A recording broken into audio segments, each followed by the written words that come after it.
1824 es un juego 18XX, es decir, una simulación económica donde nosotros fungimos como empresarios ferroviarios y que tratamos de invertir precisamente en compañías ferroviarias, comprando, vendiendo acciones, y si somos el presidente, aquel que tiene más acciones, la vamos a manejar. Ahora, dentro del rubro de 1800 o de los 18XX, este está más bien enfocado en el aspecto operacional, en la forma en que se manejan las empresas. Aquí vamos a tener, primero que nada, cartas especiales que no se van a subastar, sino que en la primera ronda accionaria se van a adquirir en un drafting de cartas, en una rueda a través de la mesa, en el orden en que están sentados los jugadores de la mesa, tanto las cartas especiales que dan un ingreso al principio de cada ronda operativa.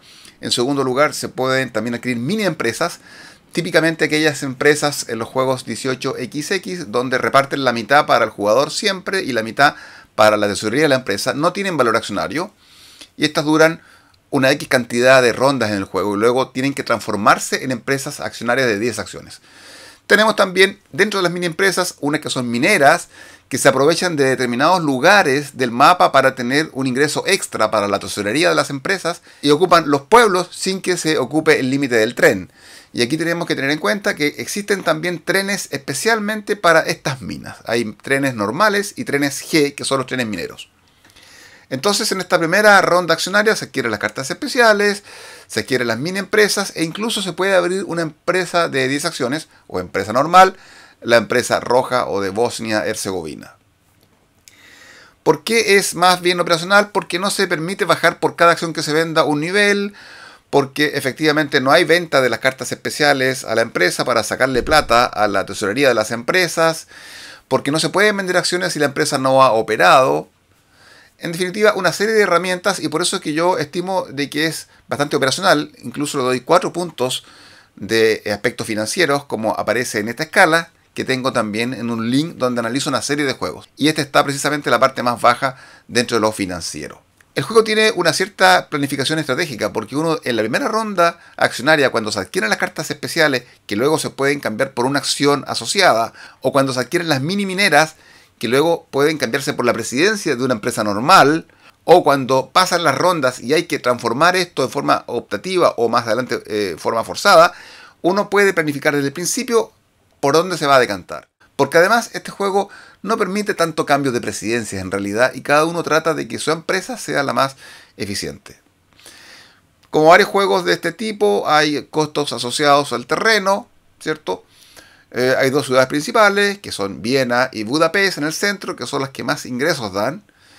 Y luego hay la posibilidad incluso de incorporar una variante que se llama Buenos Tiempos o Good Time, que permite crear a los jugadores en el setup algunos pueblos extras, porque es útil ello precisamente para las mini empresas mineras. El juego tiene una duración aproximada de unas 5 horas, diría yo. No hemos bajado de las 5 horas, incluso a 3 jugadores. A 3 jugadores tiene un mapa distinto, al reverso se han eliminado algunos lugares.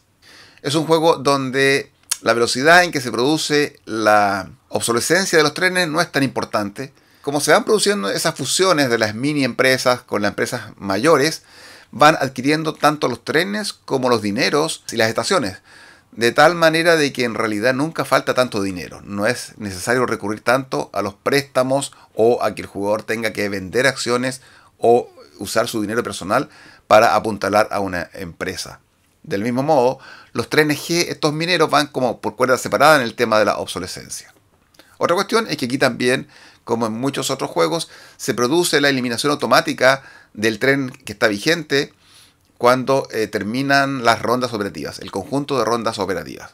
Esto acelera un poquito también el avance del juego y la obsolescencia, a pesar de que, como digo, no es un tema muy angustiante. En realidad, todas las primeras rondas, como el jugador va obteniendo ingresos con estas mini empresas y con las cartas especiales, y no se han abierto todavía las empresas mayores que están reservadas para una fusión posterior, o están reservadas a que el jugador que tenga la mini empresa minera la cambie, ¿cierto?, en una época posterior, los jugadores empiezan a acumular mucho dinero. Aquí siempre los jugadores van a tener mucho dinero y no van a saber en qué invertirlo y en qué momento dar el salto de efectivamente abrir la empresa roja, que es la única libre para ser abierta como normalmente ocurre en este tipo de juegos, o empezar a comprar en forma adelantada acciones de las empresas grandes que van a ser abiertas en la medida en que el que maneje un poco esa circunstancia, porque tiene una fusión a su merced, lo haga. Pero se pueden ir adelantando la adquisición de esas acciones. Pero en general, bastante operacional, el terreno termina bastante repleto de vías y en realidad al final de este juego se transforma efectivamente en ir, como en todos estos juegos 18XX, viendo pequeñas mejoras en algunos tramos simplemente. Así que eso es 1824, un juego operacional dentro de la serie 18XX.